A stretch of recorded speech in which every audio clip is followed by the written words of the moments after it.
The champagne was still fizzing in our glasses when Marcus came to deliver the knife to my back.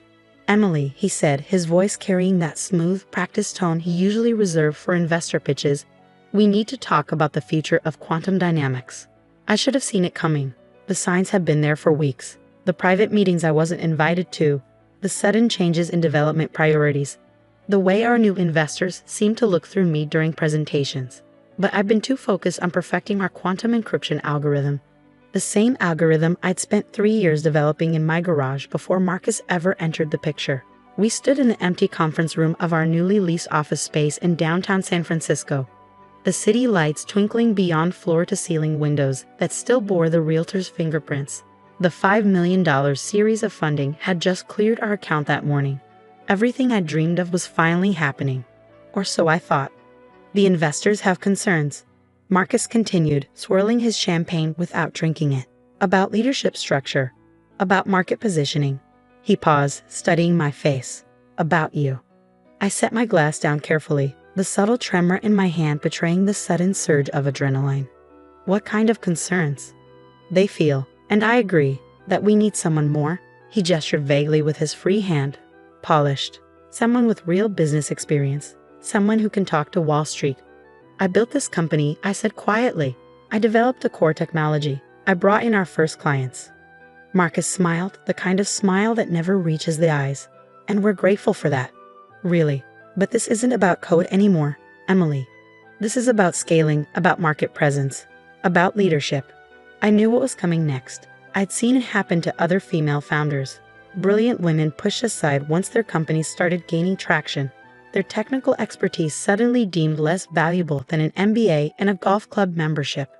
"The board has voted," Marcus said, pulling out a folder I hadn't noticed before. "We're restructuring the leadership team. You'll be transitioned to a technical advisory role with a generous compensation package, of course." "Advisory role?" I almost laughed. "In my own company?" "That's the thing," he said, his smile widening slightly. "It's not really your company anymore. The new funding agreement diluted your shares significantly. You're a minority stakeholder now." The room seemed to tilt slightly. I grabbed the edge of the conference table to steady myself. "You knew about this. You planned it." "Business is business, Emily. You're brilliant with code, truly. But we need someone who understands how to build a real company. Someone like me." I picked up the folder without opening it. "And if I refuse?" "Then you'll be terminated for cause, lose your shares entirely, and face potential legal action for interfering with company operations." He shrugged. "The paperwork can go either way. Your choice."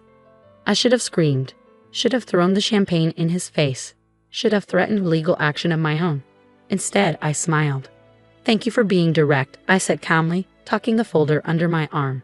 "I'll review these with my lawyer." Marcus blinked, clearly thrown by my composure. "That's good. Take the weekend to think it over.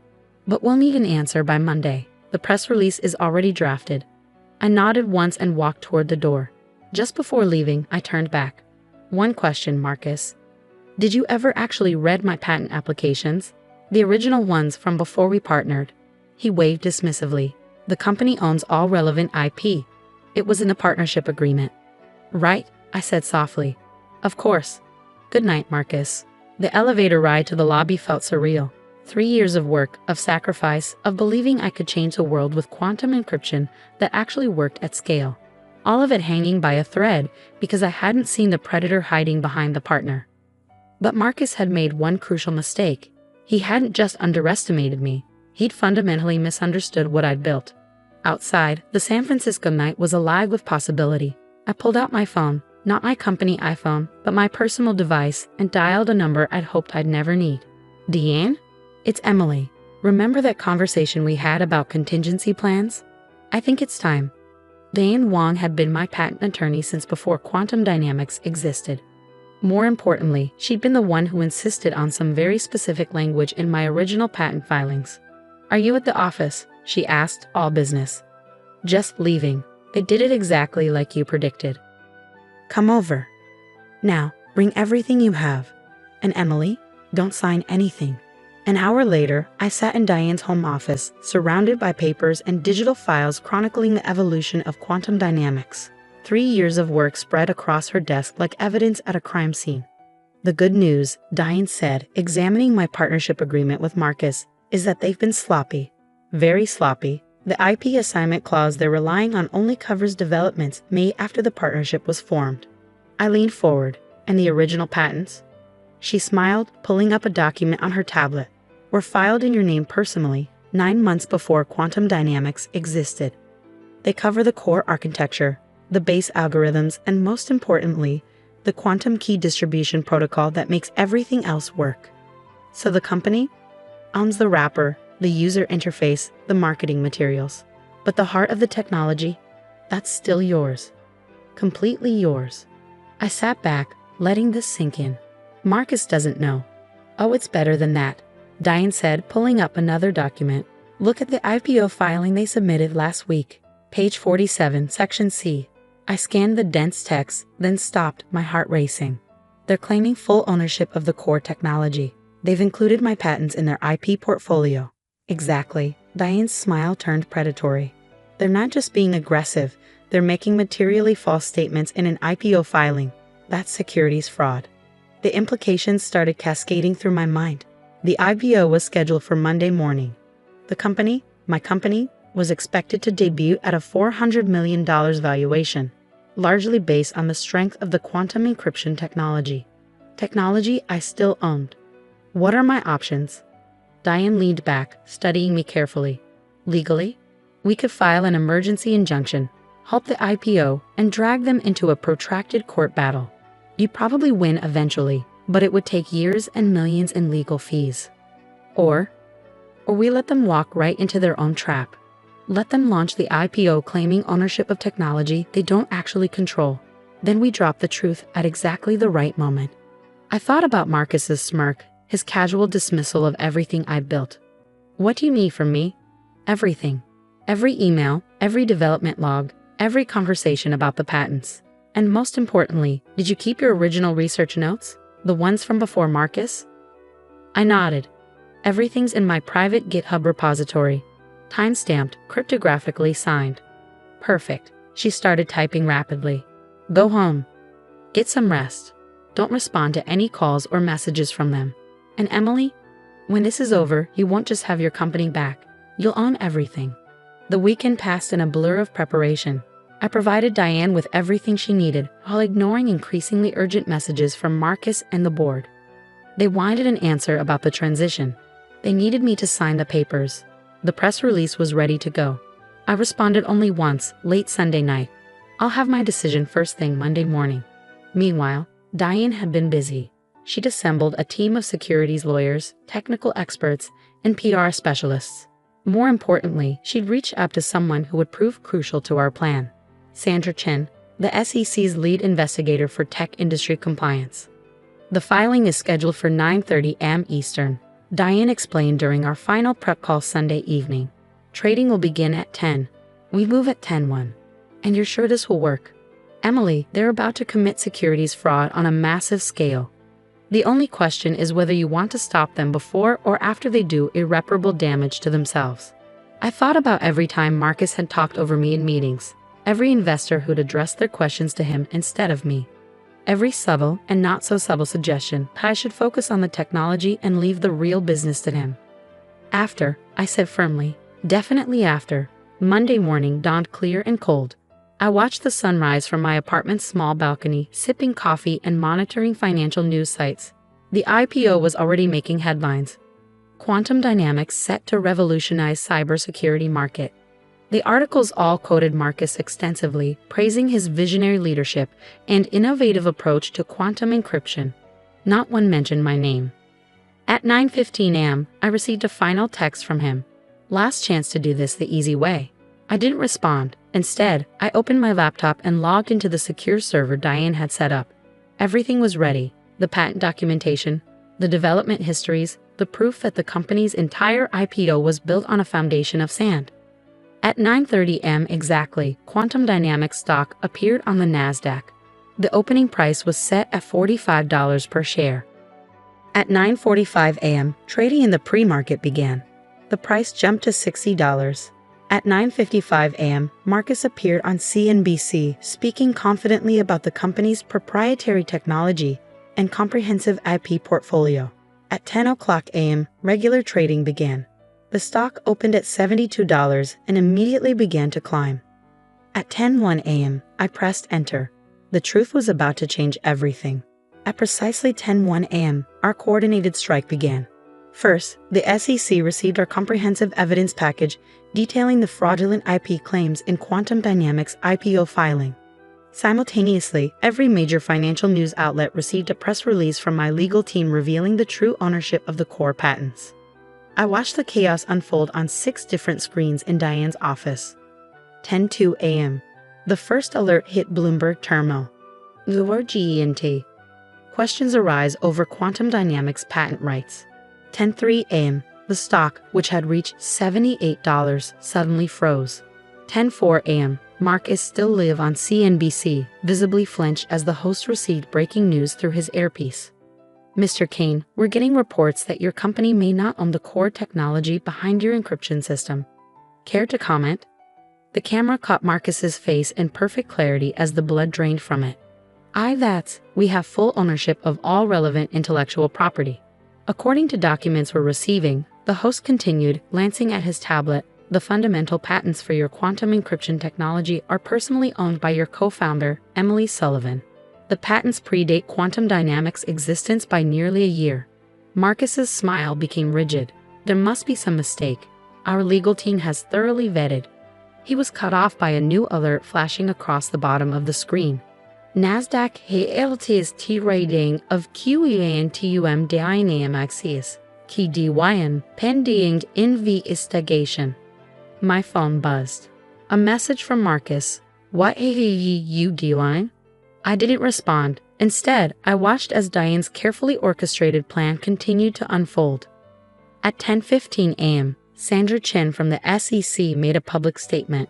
We are investigating potentially serious discrepancies in Quantum Dynamics' IPO filing regarding their intellectual property claims. Trading will remain halted pending a full review. The financial media was in a frenzy. Headlines updated by the minute. Quantum Dynamics IPO in chaos. Tech startups opening day derailed by patent dispute. Co-founder claims ownership of core technology. At 10:30 a.m., our second wave hit. Diane released my complete documentation package to selected journalists. Every email, every development log, every piece of evidence showing that I had developed the technology independently before Marcus ever entered the picture. More importantly, we released proof that Marcus and the board had been explicitly informed of the patent situation months ago, but had chosen to ignore it. Emily, Diane said, looking up from her phone, the SEC wants to meet. Now, and they want Marcus there too. I straightened my blazer, navy blue, impeccably tailored, chosen specifically for this moment. Where?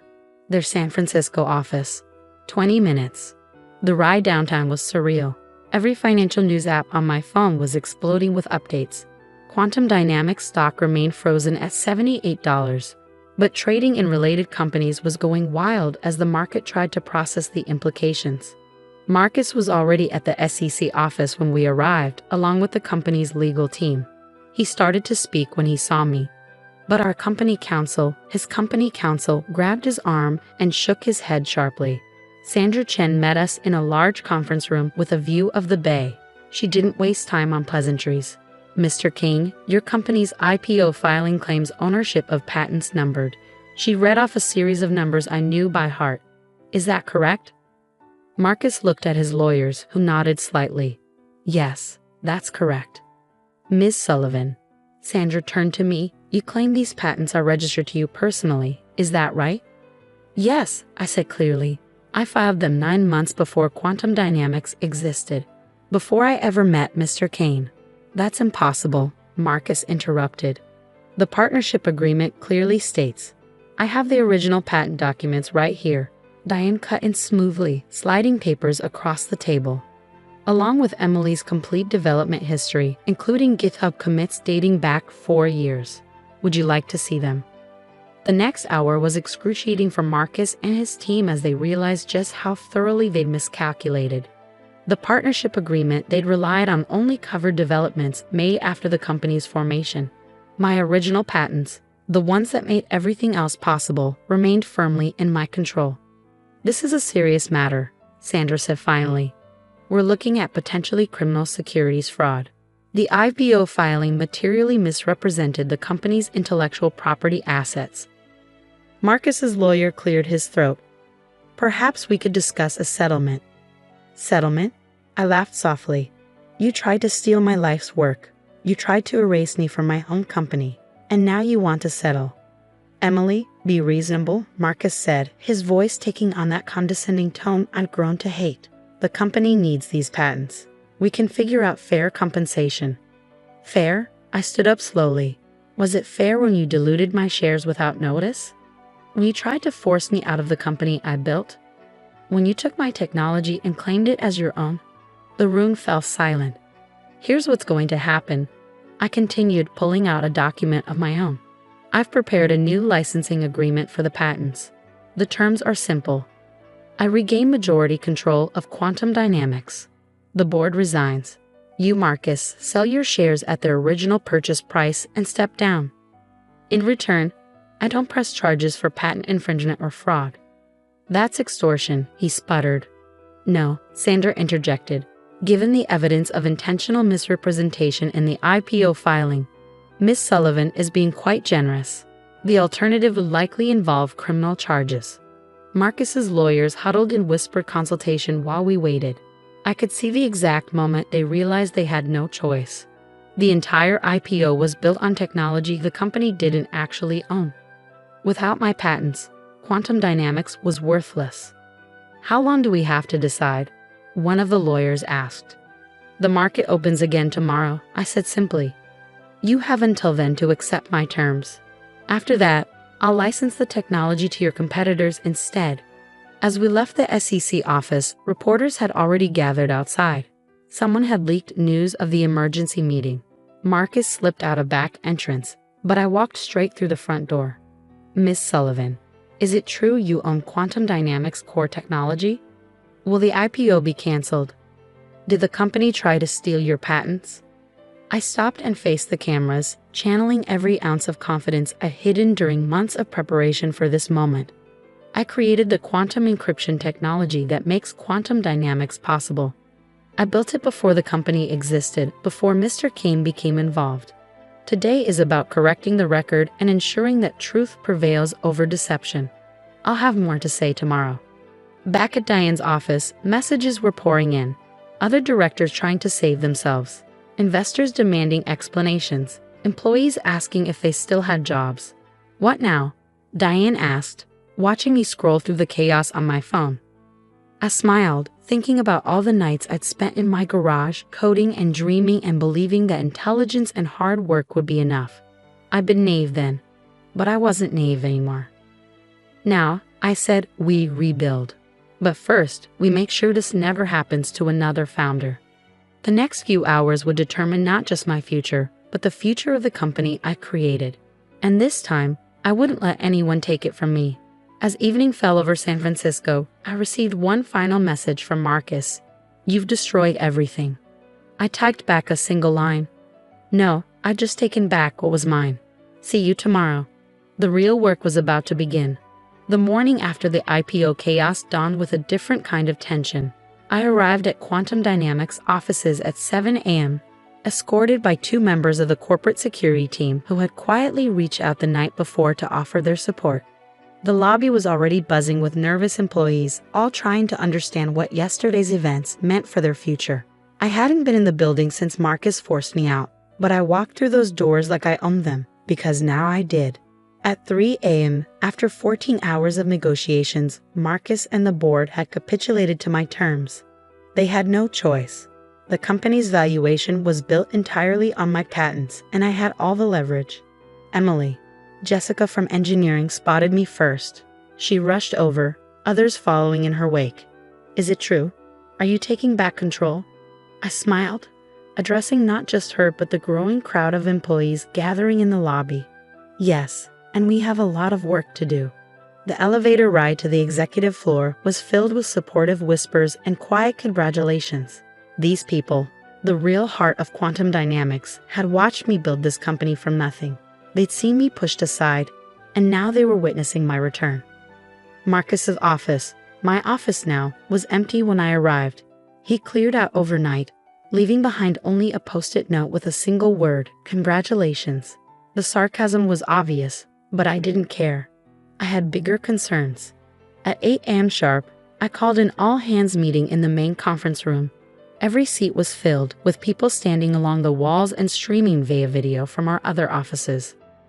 Yesterday, I began you all learn some disturbing truths about this company's leadership, about attempts to take credit for and control of technology that I developed. Today, I want to talk about the future. The room was silent, everyone hanging on every word. First, your jobs are secure. In fact, we're expanding. The technical vision that brought you all here hasn't changed. It's just back in the hands of its original creator. Relief swept through the crowd. Then came the harder part. Second, we're rebuilding our leadership team from the ground up. Based on merit, not connections. Based on innovation, not intimidation. I'll be interviewing every department head personally this week. And yes, internal candidates will be given priority.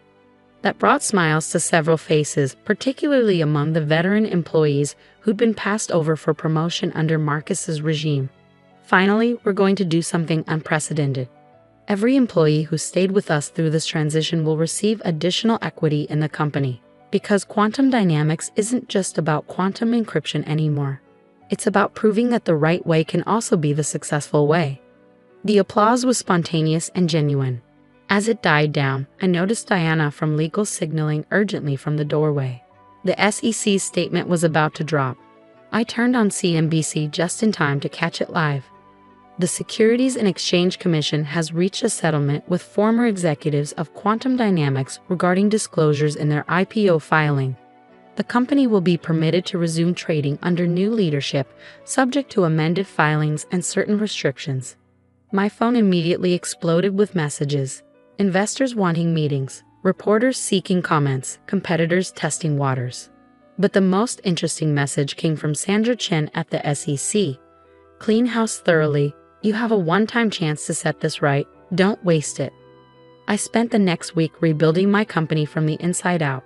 Every decision Marcus had made was reviewed. Every agreement was reassessed. Every employee was given a chance to voice their concerns and their ideas. Jessica, who had been quietly maintaining the core codebase even after my departure, was promoted to Chief Technology Officer. Her first act was to reorganize the development team based on expertise rather than politics. Mark from Sales, who had apparently been maintaining a secret list of clients who refused to work with Marcus, was made VP of Client Relations. Within days, he had brought back 3 major accounts we'd lost.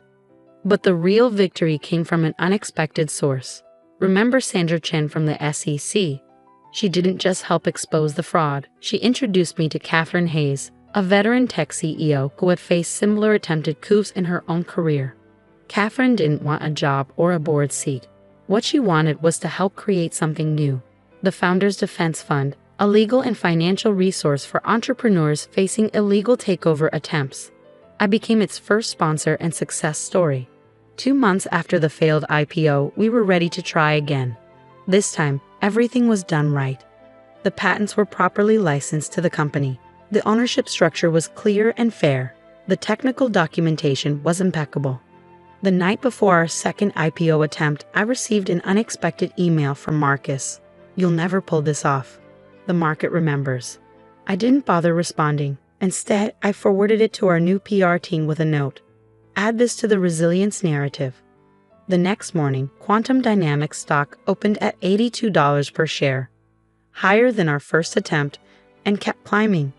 By closing bell, we had reached $110, making us the best performing tech IPO of the year. But I wasn't in New York to ring any bells or celebrate with bankers. Instead, I was in our San Francisco office, coding alongside my team, just like I had been doing since the beginning. "You could have taken the day off," Jessica said, bringing me a coffee. "Enjoyed the spotlight a little." I shook my head, not looking away from my screen. The spotlight isn't what matters. The work is what matters. The people are what matters. 6 months after our successful IPO, I stood on stage at the Women in Tech Summit, delivering the keynote address. The room was packed with founders, engineers, and investors, including more than a few who had initially backed Marcus over me. They say success is the best revenge, I told the crowd. But I disagree. Success isn't about revenge. It's about vindication. It's about proving that you can build something meaningful without compromising your principles, without becoming the very thing you set out to change.